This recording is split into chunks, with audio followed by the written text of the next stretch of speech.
The president's focused on fulfilling one of his most significant campaign promises to the American people by making America safe again, by taking steps to secure our borders and improve immigration enforcement inside the United States. The president intends to sign 2 executive orders after observing the swearing in of Secretary of Homeland Security Kelly. The first order is the Border Security and Immigration Enforcement Improvements. It addresses long overdue border security issues, and it's the first order in that will be to build a large physical barrier on the southern border. Building this barrier is more than just a campaign promise. It's a common sense first step to really securing our porous border. This will stem the flow of drugs, crime, illegal immigration into the United States. And yes, one way or another, as the president has said before, Mexico will pay for it. The executive order also provides the dedicated men and women of the Department of Homeland Security with the tools they need, the tools and the resources they need to stop illegal immigration from entering the United States. Under the Constitution, the American people get the final say who can and cannot enter our nation, and they've spoken loud and clearly through our laws.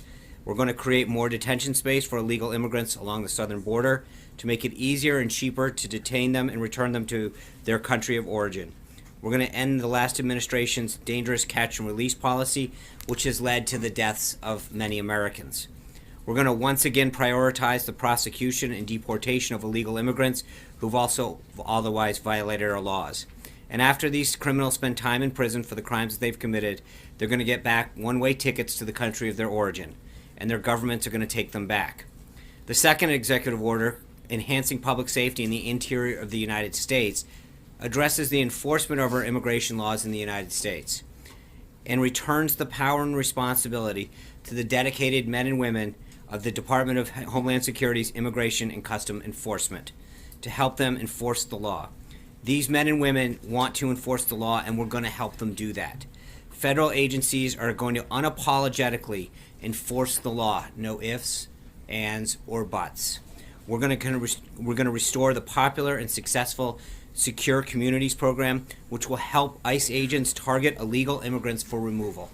The State Department is going to withhold visas and use other tools to make sure countries accept and return the criminals that came from their country.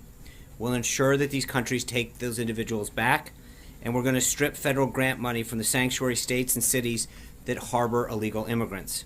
The American people are no longer going to have to be forced to subsidize this disregard for our laws.